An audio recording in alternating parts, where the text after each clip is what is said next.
오늘부터 한 주간은 우리가 패션 위크라고 해서 인류 역사를 새롭게 결정짓는, 저는 인류 역사 가운데 가장 중요한 날이 이 날이라고 생각을 합니다. 아담과 하와가 타락한 이후에 인류에게 주어진 하나님께서 명한 명칭의 인간은 죄인이라는 겁니다. 인간 앞에 죄가 붙어 있어요. 그래서 죄인된 우리 인간.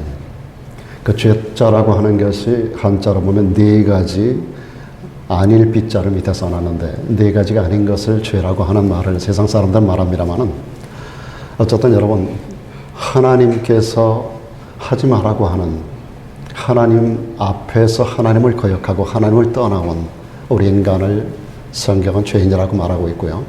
그 죄인들은 영원히 죽을 수밖에 없는, 단순히 세상에서 한 번 죽는 것만으로 끝나는 것이 아니라 죽음 이후가 무서운 것입니다. 사람들이 죽음을 두려워하는 이유는 죽음 이후를 두려워하기 때문에 죽음이 두려운 겁니다.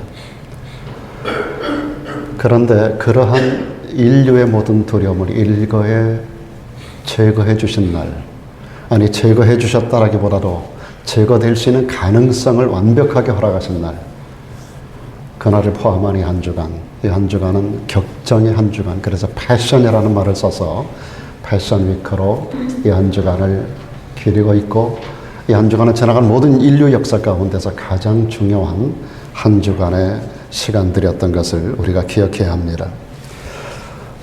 여러분, 예수님이 누굽니까? 그분은 하나님입니다. 예수님이 누굽니까?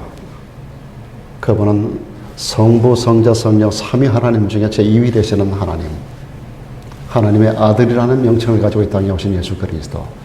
그분이 이 땅에 오셔서 우리 죄를 대속하시기 위해서, 우리 죄를 대신 담당하기 위해서, 그래서 우리 인간을 구원하기 위해서 우리 인간이 되어 인간의 모든 고초를 담당하신 주님, 우리 인간이 당할 수 있는 모든 것을 주님이 다 체휼하신 바 되었다라고 성경은 말하고 있거든요.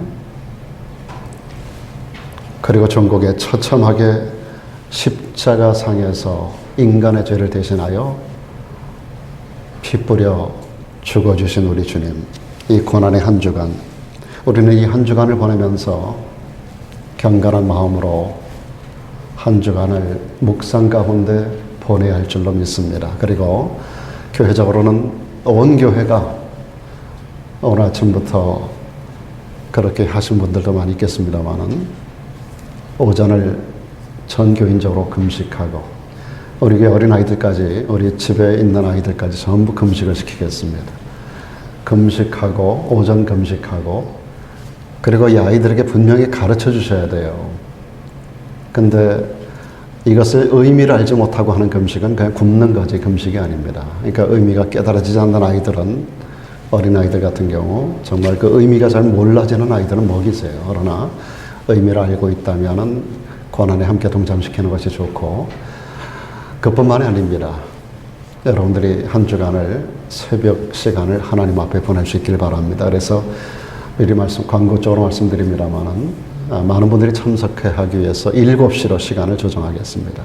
그래서 새벽 시간을 7시로 조정해서 오셔서 이 본당에서 함께 우리가 새벽 기도회로 주님의 고난 가운데 함께 동참할 수 있는 방법이 무엇이 있을까? 우리가 가서 채찍에 맞을 수는 없잖아요. 우리가 가서 뺨을 맞고 우리가 십자가 질 수는 없잖아요. 우리가 고레노 시몬처럼 예수님의 십자가를 대신 질 수는 없잖아요. 그러나 우리가 주님의 고난이 바로 나를 위한 것이라는 사실을 믿는다면, 그분이 나를 위해서 다 져주셨으니까 나는 아무렇게나 살아도 된다는 것이 아니라 우리의 죄, 나의 죄를 위한 것이라면 작게라도 우리가 동참하는 그런 모습을 보일 때 이 한 주간이 우리들에게 의미 있는 주간이 되리라고 저는 생각을 합니다. 예수님께서 흘리신 보혈은 우리 죄 때문만은 아닙니다. 우리 죄만 걷어가신 것이 주님의 피 흘림의 사건이 아니라고요. 여러분, 이 땅을 누가 지배하고 있나요? 이사야 14장, 에스겔 28장을 보면 하늘에서 하나님을 거역하다가 쫓겨난 무리가 있습니다. 타락한 천사들의 무리, 그들을 끌어갔던 수장 사탄이 이 세상을 공중 권세 잡은 자라는 이름을 가지고 지배하고 있습니다. 여러분, 이 세상에서 살아가는 모든 삶 속에 우리가 당하는 수많은 고난, 모든 고난의 100%는 아닐지라도 거의 대부분이 마귀 역사를 통해서 사단의 역사 때문에 일어나는 사건들입니다. 그렇다고 할 때 예수님의 십자가 사건은 죄에 대한 승리일 뿐만 아니라 마귀에 대한 승리이기 때문에 여러분, 우리가 주님의 십자가 사건을 우리가 함께 공유하고 이것을 믿는 믿음을 우리가 가질 때 마귀로부터 우리가 공격당하는 수많은 고난과 재앙들을 우리가 물리칠 수 있다는 사실을 우리가 기억해야 되는 겁니다. 일찍이 측례 요한은 이런 말을 했습니다. 그 제자들에게 그 앞을 지나가시는 예수님을 가리키면서 보라, 세상 죄를 지고 가는 하나님의 어린 양이로다, 그런 말을 했습니다. 세상 죄, 인간의 모든 죄를 대신 지고 가는 하나님의 어린 양이로다. 요한계시록에 사도 요한이 하나님께로부터 놀라운 환상과 그리고 놀라운 계시들을 받는 가운데 하늘을 응시하는데 하나님께서 큰 음성을 사도 요한에게 들려주신 음성이 있습니다. 그래서 요한계시록 12장 10절로 11절 말씀입니다. 그 큰 음성이 뭔가 하면 이제 우리 하나님의 구원과 능력과 나라와 또 그의 그리스도의 권세가 이루었으니 우리 형제들을 참소하던 자, 참소는 고자질하고 거짓 증거하고 하는 겁니다. 여러분, 욥기에 보더라도 사탄이 욥을 하나님 앞에 참소하는 장면이 나오잖아요. 우리 형제들을 참소하던 자, 사탄이 곧 우리 하나님 앞에서 밤낮 참소하던 자가 쫓겨났고, 자, 하늘에서 그가 쫓겨났습니다. 또 여러 형제가, 이 여러 형제는 우리 믿음의 선배들을 말합니다. 우리 앞선 믿음의 선배들이 어린 양의 피와 자기의 증거하는 말을 인하여 그를 이겼다는 겁니다. 여러분, 우리가 사단의 권세를 제어할 수 있는 방법은 어린 양의 피와 그분의 거룩한 말씀인 줄로 믿습니다. 신약시대에 와서 한 가지가 더 애드가 되는데 그것은 바로 예수 그리스도 이름입니다. 마가복음 16장에서 예수께서 말씀합니다. 너희가 내 이름으로 귀신을 쫓아낸다고 말씀하셨어요. 너희가 내 이름으로 세방언을 말하고 너희가 내 이름으로 뱀을 집어도 해를 받지 아니한다. 너희가 내 이름으로 무슨 독을 마셔도 해를 받지 않을 것이다. 너희가 내 이름으로 귀신을 쫓아낸다라고 말씀합니다. 내가 하늘과 땅의 모든 권세를 하나님께서 내게 주셨는데 내가 너희에게 주겠다라고 말씀하셨어요. 여러분, 주님께서 죽으시고 부활하시고 승천하시면서 하늘과 땅의 모든 권세를 우리 제자된 그리고 자녀된 우리들에게 상속해 주신 것입니다. 다른 거 아닙니다. 어린 양의 피와 그분의 말씀, 하나님의 말씀으로 우리 믿음의 선배들이 저를 이겼다라고 말씀한다고 할 때, 여러분, 예수 그리스도의 피의 능력은, 예수 그리스도의 죽음의 권세는 사단의 권세를 결박하는 능력인 줄로 믿습니다.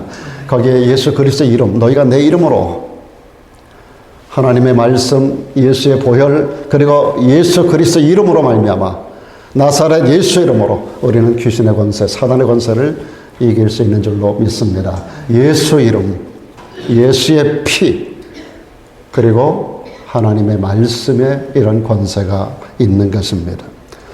오늘 저 여러분도 이 권세를 이용하는 믿음의 사람들 되기를 축원합니다.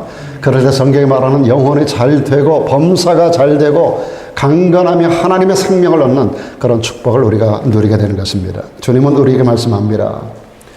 내가 너희에게 뱀과 전갈을 밟는 권세.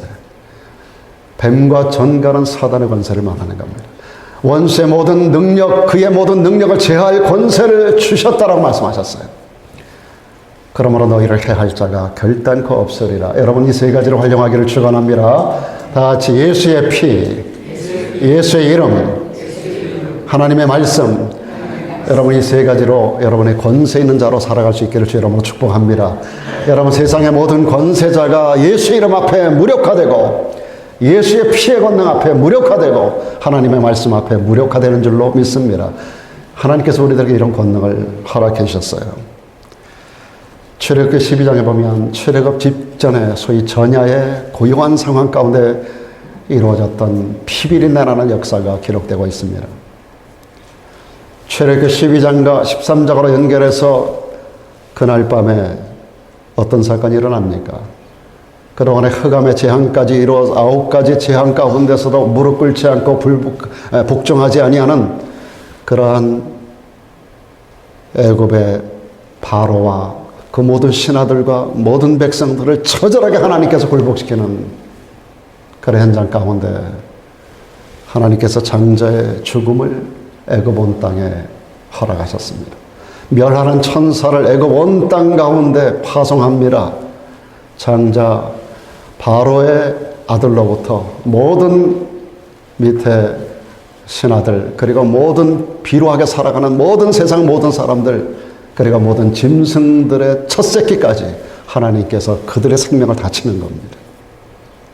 그날에 곡소리 나지 않는 집이 없다고 그랬습니다. 그날에 죽음을 경험하지 못한 집이 하나도 없습니다.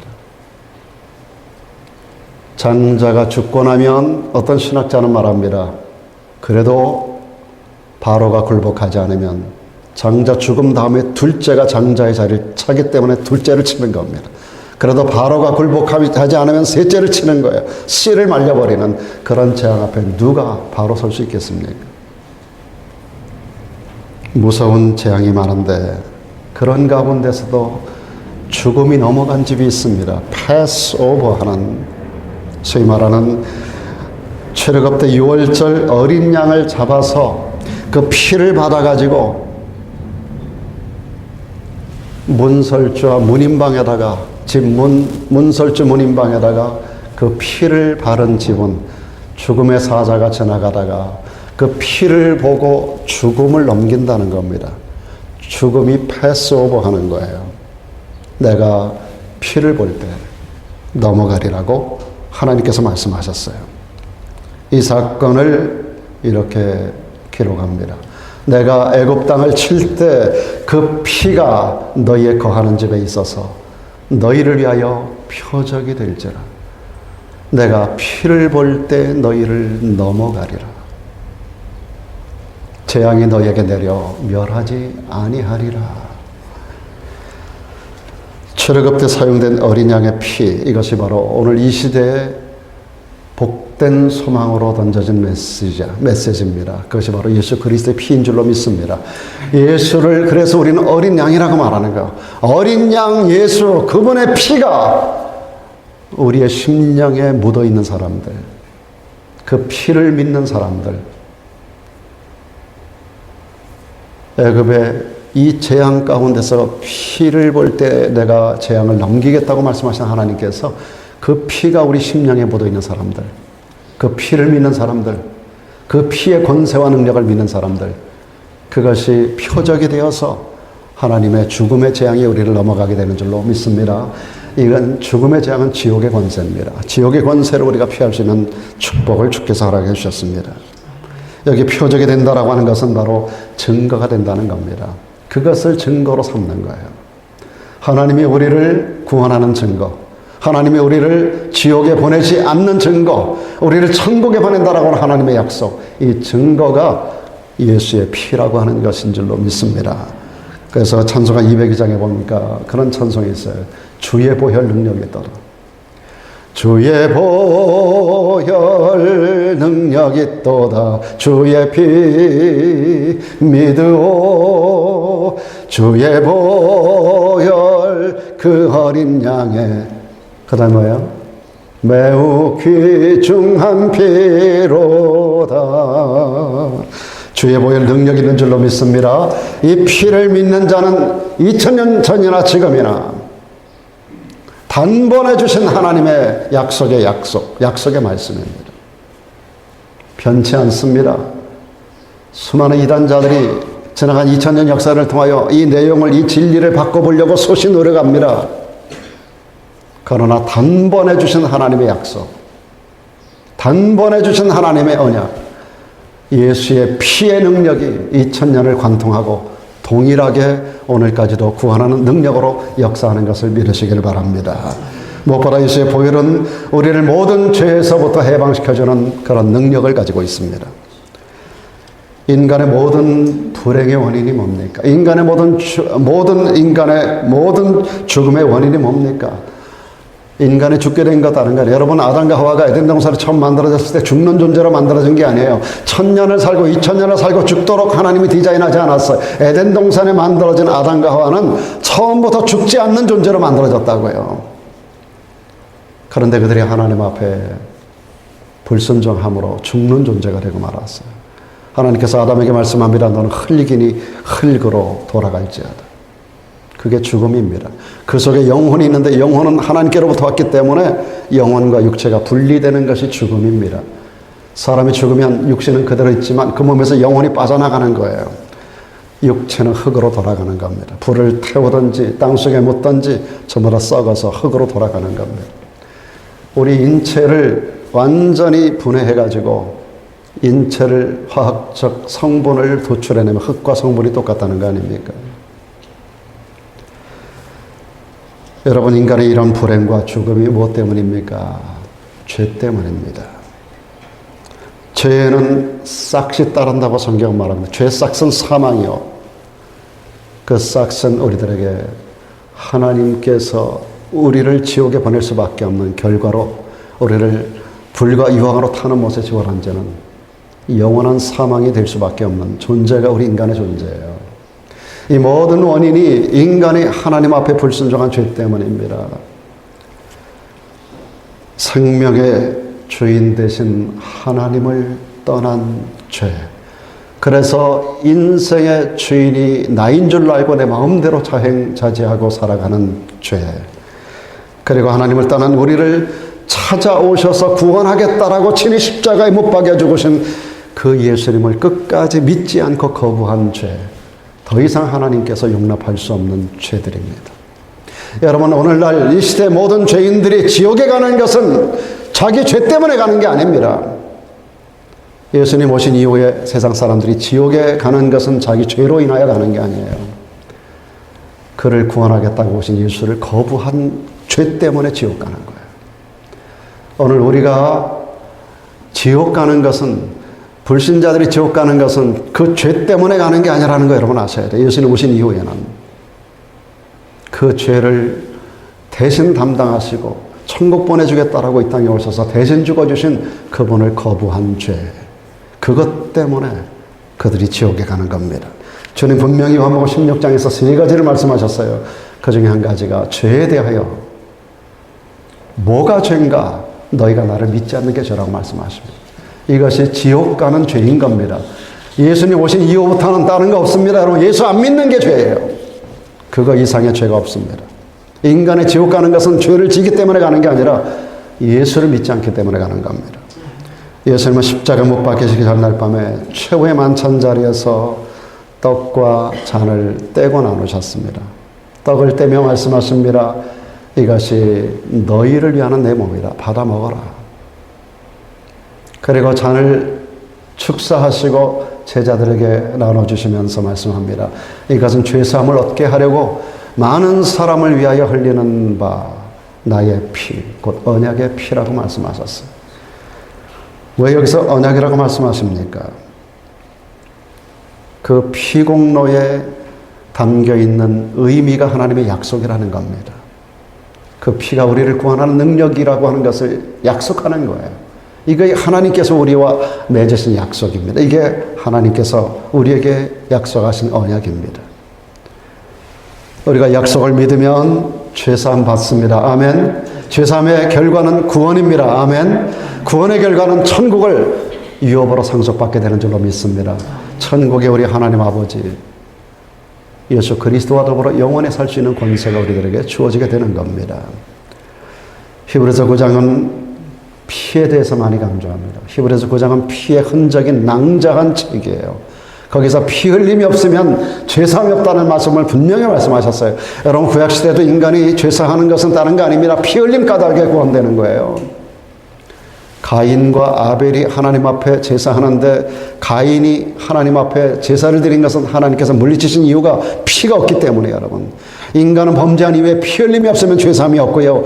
피가 아니면 하나님께로 상달되는 예배가 올려지지 않습니다. 오늘 우리가 드리는 예배가 예수의 피 공로로 하나님 앞에 올려져 가는 거예요. 아벨의 제사가 하나님 받으신 것은 물론 정성이 있었다고 말하지만 저는 그렇게 보지 않아요. 가인도 자기가 농사한 자로서 농사 일꾼으로 밭에서 열심히 추수해가지고 정성을 다해서 하나님께 드렸을 거예요. 그러나 거기에는 피가 없었어요. 아벨은 양치는 자였었어요. 아벨은 그 양을 잡았어요.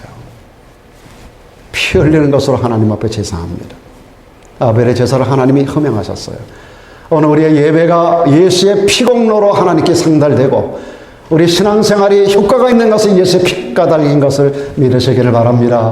예수의 피가 우리를 구원하는 능력입니다. 피 흘림이 없으면 아담 이후 오늘까지 죄인들에게는 죄사함의 권세를 얻을 방법이 없습니다. 예수께서 흘려주신 피, 그 피가 않으면 죄사함 받을 길이 없고요. 죄사함을 못 받으면 구원을 받을 수가 없고요. 구원을 못 받으면 천국에 들어갈 수 없습니다. 이게 톱니바퀴처럼 연결된 거예요. 피 흘림이 없으면 죄사함이 없습니다. 죄사함이 없으면 구원이 없습니다. 구원이 없으면 천국에 들어갈 수 없는 거예요. 이것이 톱니처럼 연결된 성경의 진리예요. 이스라엘 백성들이 장자의 죽음을 면하고 애굽의 노예에서 해방된 것 다른 거 아닙니다.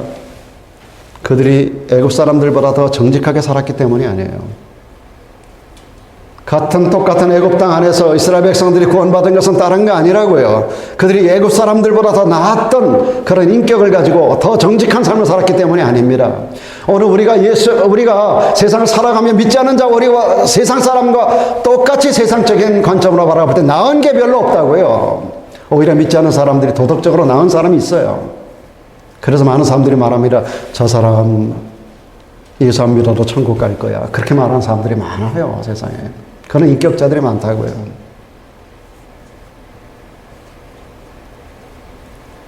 우리의 그런 나은 인격으로 천국과 지옥이 결정되는 게 아니라고요. 여러분, 애굽 땅에 똑같이 죽음의 권세가 임할 때 이스라엘 백성들이라도 피의 권세를 믿지 않았고, 그래서 하나님 말씀대로 그 양을 잡아가지고 문설주 문인방에 피를 바르지 않았다면 그들 또한 죽음 가운데 떨어질 수밖에 없는 거예요. 그러나 그 중에 일부 애굽 사람 가운데도 믿는 사람이 있었을 거예요. 거기 성경에 보니까 출애굽한 백성들 가운데 허다한 잡족이 나와요. 중다한 잡족. 여러분, 이스라엘 백성들만 야곱이 가나안 땅에서 애굽으로 가서 400년이 지난 동안에 이스라엘 백성들이 75명이 들어가가지고 200만 정도의 군중으로 늘어났어요. 근데 출애굽한 백성들은 그보다 훨씬 더 많아요. 약 300만이 돼요. 나머지는 뭐냐? 이스라엘 백성들이 아니에요. 중다한 잡족이라고 그랬어요. 그들 가운데서 믿음을 가졌던 사람들입니다. 그 중에 애굽 사람들 가운데서도 믿음을 가진 사람이 있었을 거예요. 9가지 재앙을 두드려 맞으면서 피재앙부터 흑암재앙까지 그 9가지 재앙을 두드려 맞으면서 여호와 하나님이 참신이라고 믿었던 애굽 사람들이 있었을 거예요. 그들이 아마도 똑같이 그날 밤에 피를 묻혔을 거예요. 그들 또한 구원을 받은 줄로 믿습니다. 오늘 천하만민 누구라도 종족과 민족과 역사와 어떤 나라 어느 백성들이라도 이 모든 걸 초월해서 예수의 피는 구원하는 능력인 줄로 믿습니다. 유대인들에게만이 아니라 우리들에게만이 아니라 누구에게라도 예수의 피는 동일한 능력을 가지고 동일하게 역사하는 효과를 허락하는 줄로 믿습니다. 사랑하는 여러분, 우리가 죄에서 해방되고 천국 가는 거 다른 거 방법이 없습니다. 도덕적으로 또 충성을 다해서 많은 좋은 일을 해서 아닙니다. 그런 것으로 구원받는 거 아니에요. 사도 바울은 에베소 1장 7절에서 말씀합니다. 우리가 그리스도 안에서 그의 은혜의 풍성함을 따라 그의 피로 말미암아 구속 곧 죄사함을 받았다라고 말씀하고 있습니다. 그의 피로 말미암아 얻어지는 것이 구속입니다. 구속은 값주고 사는 것을 구속이라 그래요. 아고라죠. 엑사고라죠. 시장 용어를 사용합니다. 값주고 우리가 시장 가서 물건을 사잖아요. 돈 주고 사잖아요. 그냥 갖고 오는 법이 없어요. 그건 절도요. 강도예요. 돈 주고 물건을 사오는 거예요. 이것이 구속이에요. 우리 주님께서 우리를 그냥 천국 보내주는 게 아니라 당신의 핏값을 지불하고 우리를 구원하여 우리를 천국으로 인도해 가시는 줄로 믿습니다. 이것이 복음의 핵심입니다.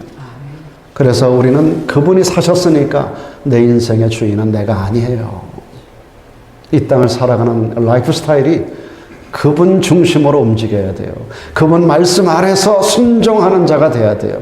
그분이 지시하는 대로 살아야 돼요. 그분이 가라고 명령하는 방향으로 가야 돼요. 그분이 가는 것까지 가야 돼요. 그분이 서는 곳에서 우리의 삶이 멈춰서야 돼요. 말씀의 경륜을 따라 살아가야 돼요. 여러분, 성경에 보니까 수많은 바다들이 흉룡하고 흔들리지만은 이 바다도 하나님께서 싸나운 바다도 경계를 정해줬다 그랬어요. 여러분, 싸나운 바다가 육지로 어느 정도 나올 수 있지만 다시 그들은 자기들의 하나님이 정해준 경계로 다시 후퇴합니다. 여러분, 인생이라고 하는 것은 하나님이 정해준 경계를 넘어서면 안 되는 거예요. 우리 인생에 쓰나미가 몰아닥쳐서 그 경계를 넘어설 수 있어요. 그러나 우리는 곧바로 회개하고 다시 제자리로 돌아올 수 있어야 돼요. 사랑하는 여러분, 말씀의 원리 위에 여러분의 인생이 그 법도 가운데 경계를 정하고 그것을 넘어가지 않기를 주님의 이름으로 축원합니다. 여러분, 바닷물이 쓰나미로 밀어닥쳐도 불과 몇 미터, 몇십 미터, 몇백 미터 가다가 다시 자기 자리로 돌아가잖아요. 우리 인생의 삶의 격정이 올 때가 있어요. 순간적으로 범죄할 수 있어요. 순간적으로 선을 넘어갈 수 있어요. 그러나 우리는 곧 회개하고 제자리로 돌아설 수 있어야 돼요. 그것이 하나님이 정해준 경계예요. 경계선을 넘어가면 안 되는 거예요. 예수님의 보혈은 우리를 율법의 저주에서도 해방시키는 능력이 있습니다. 사도 바울이요, 여러분 갈라디아서 보면 율법과 복음에 대한 얘기를 하는데 갈라디아서 이런 얘기를 하면 굉장히 중요한 얘기입니다. 그리스도께서 우리를 위하여 저주를 받은 바 되셔서 율법의 저주에서 우리를 속량하셨다는 거예요. 율법의 저주, 이스라엘 백성들은 율법을 받은 나라 아닙니까? 근데 그 율법이 그들을 저주 가운데로 던진다는 거예요. 이 율법은 오늘 이 시대로 말하면 모든 종교 도덕입니다. 선을 추구하는 모든 세상의 가치입니다. 여러분, 율법 시대에 살았던 백성들은 율법을 100% 지키지 않으면 구원을 받을 수 없습니다. 율법을 100% 지킬 수 있는 사람은 세상에 단 한 명도 없습니다. 모세도 어겼고요, 다윗도 어겼습니다. 율법으로 구원받을 수 있는 자가 하나도 없다는 것은 오늘 세상의 어떤 종교로도 어떤 도덕과 어떤 노력으로도 인간이 구원받을 수 있는 방법이 전혀 없다는 겁니다. 그래서 율법을 사도 바울은 저주라고 그랬어요. 왜요? 율법을 100% 지키면 구원받을 수 있지만 모세도 못 지켰다고요. 다윗도 못 지켰다고요. 밧세바 어긴 사건만 하더라도 3가지 계명을 어긴 거예요. 도둑질하지 마라. 도둑질했어요, 남의 것을. 내 이웃의 것을 탐내지 마라. 탐냈어요. 살인하지 말라. 도둑질과 이웃의 것을 가라로 본다면 그는 간음죄까지 해서 3가지 죽을 죄를 졌다고요. 율법을 지킬 수 있는 사람, 100% 지키는 사람은 세상에 하나도 없습니다.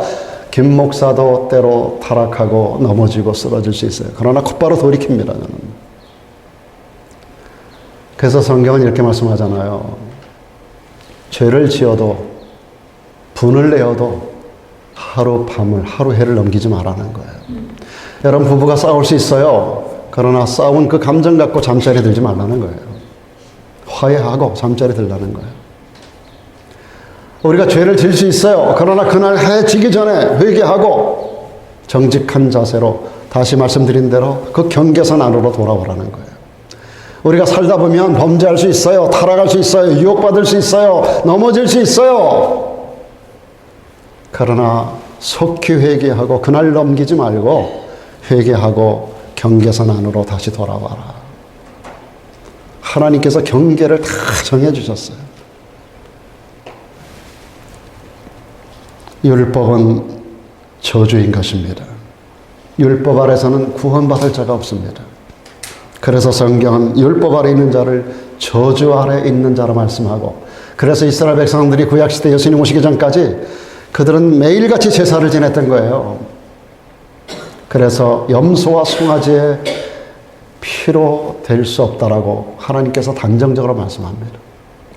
맨날 염소 잡고 송아지 잡고 그 피를 가지고 하나님 앞에 제사를 지내도 그게 그 순간이고, 그리고 나서 인간은 돌아서면 또 죄를 짓고, 그래서 또 가서 또 피를 흘리고 그래야 되는 거예요. 죽을 때까지 이게 반복돼야 돼요. 그러나 예수 그리스도는 당신의 피를 가지고 영원한 속죄를 이루신 줄로 믿습니다. 그래서 단번에, 한번 따라합시다. 단번에, 영원히. 할렐루야. 주님의 속죄는 단 한 번으로 영원한 속죄를 이루신 줄로 믿습니다. 여러분, 세상에 다른 방법은요, 짐승 잡아가지고 피 흘리고 정결하게 됩니다. 그러나 그러고 나서 끝나는 게 아니에요. 또 죄지면 또 잡아야 돼요. 또 죄지면 또 잡아야 돼요. 죽을 때까지 얼마나 많은 짐승의 피가 흘려집니까? 우리는 염소나 황소의 피로 아니하고 예수의 피로 단번에 영원히, 다시 한번 단번에 영원히 우리 죄가 사한 줄로 믿습니다. 사랑하는 여러분, 예수의 피는 그런 능력을 가지고 있어요.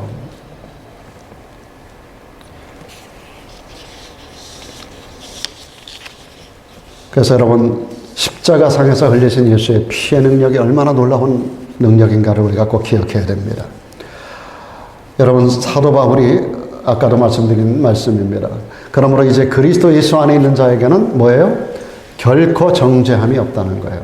다시 한번 따라합니다. 단번에 영원한 속죄. 그러므로 결코 정죄함이 우리들에게 없는 줄로 믿습니다. 이는 그리스도 예수 안에 있는 생명의 성령의 법이 죄와 사망의 법에서 너희를 해방하였다라고 말씀. 자, 해방되었습니다. 우리가 그런 노래가 있어. 해방되었네, 해방되었네. 죄와 사망의 법에서. 그리스도 예수 안에 있는 생명의 성령의 법이 죄와 사망의 법에서 너희를 완전히 해방하였다라고 성경은 선언하고 있습니다. 오히려 구원받은 하나님의 자녀로 이제는 우리는 생활규범, 지켜야 될 생활규범만을 잘 지켜나가면 됩니다. 예를 들면 일주일의 첫날이 주일이잖아요. 저는 우리 교회 성도님들 참 제가 사랑하고 존경하는 것 중에 하나가 예배 출석률이 굉장히 좋다는 거예요. 제가 여러 교회에서 목회를 해봤지만 이렇게 출석률이 좋은 교회 많지 않아요. 거의 100%가 늘 다 오세요. 여러분, 어느 때든지 하나님 앞에 나는 목숨 걸고 주일을 지키겠다라고 하는 것은, 이 날은 우리의 날이 아니거든요. 내 마음대로 쓸 수 있는 날이 아니라고요. 주의 날이에요. 일요일이 아니란 말이에요. 공일날이 아니에요. 이 날은 주님의 날, The Lord's Day예요. 주님의 날이, 주님이 죽으시고 부활한 날을 상징하는 날이 The Lord's Day 아닙니까? 주님의 날, 주님의 날. 그리고 우리의 소득의 10의 1은 나의 것이 아닙니다. 주님의 것. 사랑하는 여러분, 하나님께서 우리들에게 10의 9을 바치고 10의 하나 갖고 살라고 했으면 어땠을까요? 참 하나님의 은혜 아닙니까? 하나만 바쳐라. 여러분, 하나님이 궁색하고 교회가 부족하기 때문에 드리라는 게 아닙니다. 그것으로 우리의 믿음을 평가하겠다는 거예요. 그것으로 우리의 축복을 주시는 근거로 삼겠다는 거예요. 뭔가 근거가 있어야 되지 않겠어요? 우리가 아이들을 양육하면서도 뭔가 상을 줄 때 그냥 막 주지 않잖아요. 뭐 집을 잘 치웠다든지 공부를 잘했다든지 뭘 부모의 마음에 기쁘게 했다든지 이런 근거가 있어서 뭔가 아이들에게 상을 주잖아요. 마찬가지입니다. 하나님께서. 하나님이 궁색해서 11절 바치라고 해요. 천하 만민의 주인이신 그분이 말씀으로 만물을, 이 우주 만물을 있으라는 말씀으로 있게 하신가 하나님께서 내놓으라고 하는 것은 다른 게 아닙니다. 여러분, 우리에게 하나님께서 요구하는 명령들이 많아요, 성경에.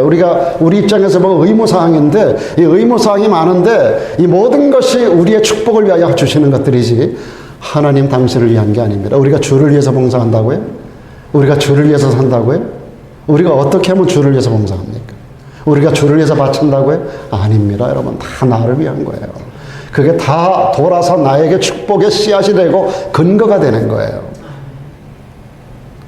저와 여러분들이 주를 위한 것이 아니라 나의 축복을 위하여, 나 자식들의 축복을 위해서, 우리의 미래를, 우리가 축복을 위해서 보험을 들고 씨앗을 뿌리고 시간이 되면 그것이 자라서 많은 열매로 거두게 되는 역사가 일어나게 되는 것을 믿기를 바랍니다. 그래서 여러분들이 항상 기억하셔야 돼요. 우리가 봉사하고 헌신하고 충성하고 바치고 하는 모든 것은 구원을 받기 위함이 아니다. 구원을 받기 위함이 아니다.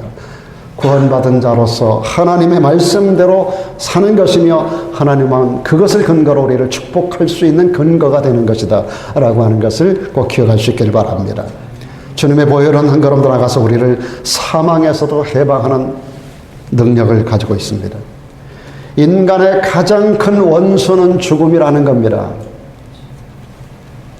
죄의 싹이 사망이기 때문에 그렇습니다. 죄인된 누구도 이 죽음을 피할 수 없습니다. 한 번 죽는 것은 사람에게 정해진 겁니다. 오늘 현존하는 사람 가운데 150살 넘은 사람이 있나요? 아니 200살 넘은 사람이 있나요? 인간은 다 죽게 돼 있어요. 한 번 죽는 것은 사람에게 정해진 죄의 싹입니다.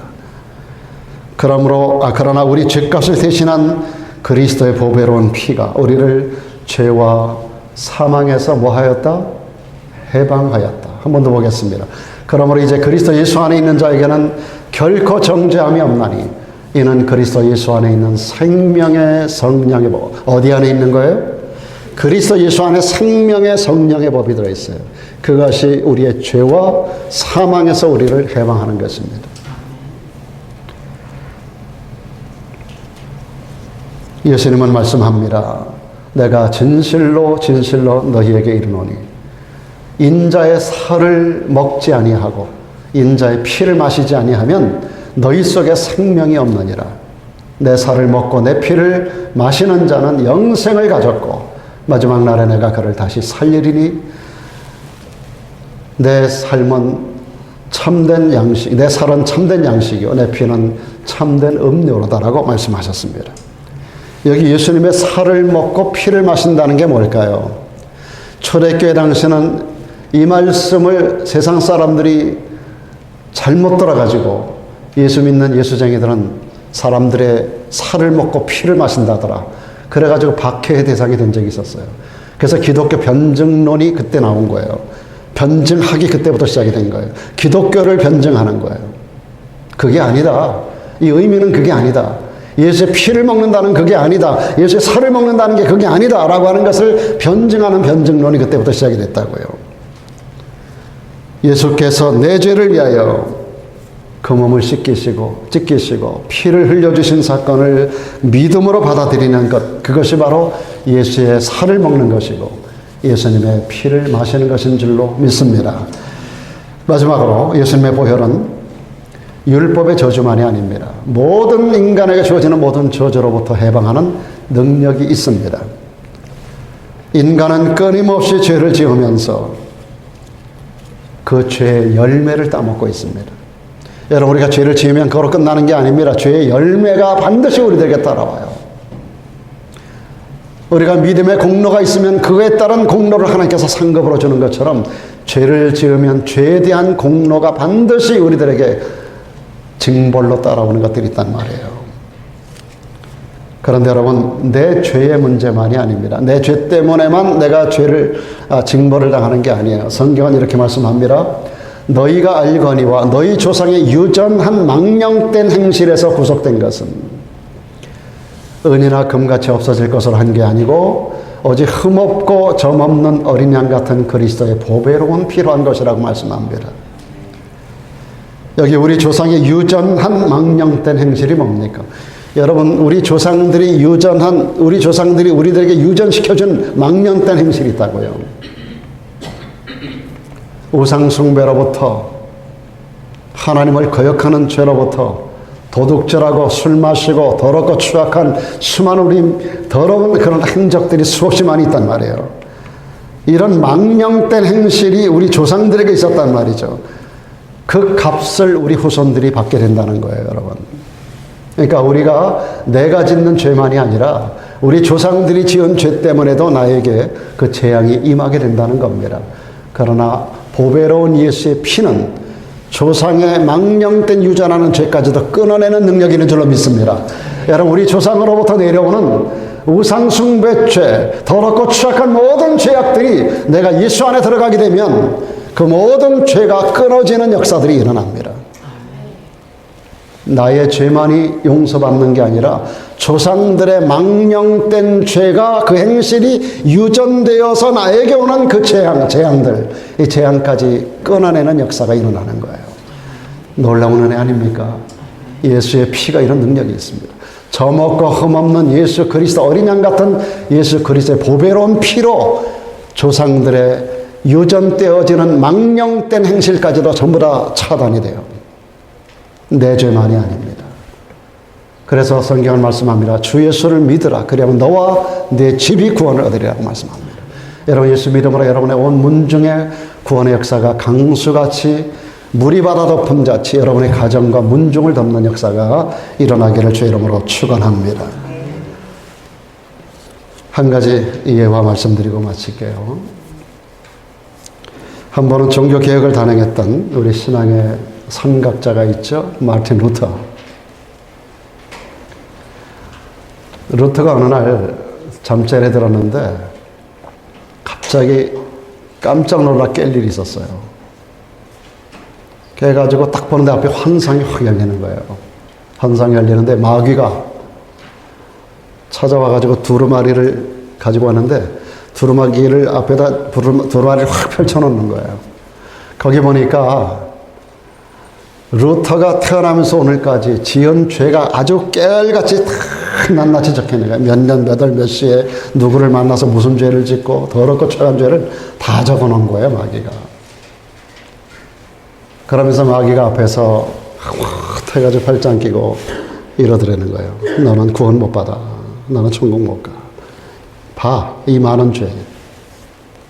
루터가 그걸 보면서 완전히 까부러졌어요. 완전히 무너졌어요. 그 죄가 다 자기들의 죄가, 자기 그 죄를 자기가 잘 알잖아요. 그래서 완전히 무너지는데 갑자기 그 머리를 때리는 하나님의 말씀이 있었던 거예요. 바로 이 말씀입니다. 예수의 피.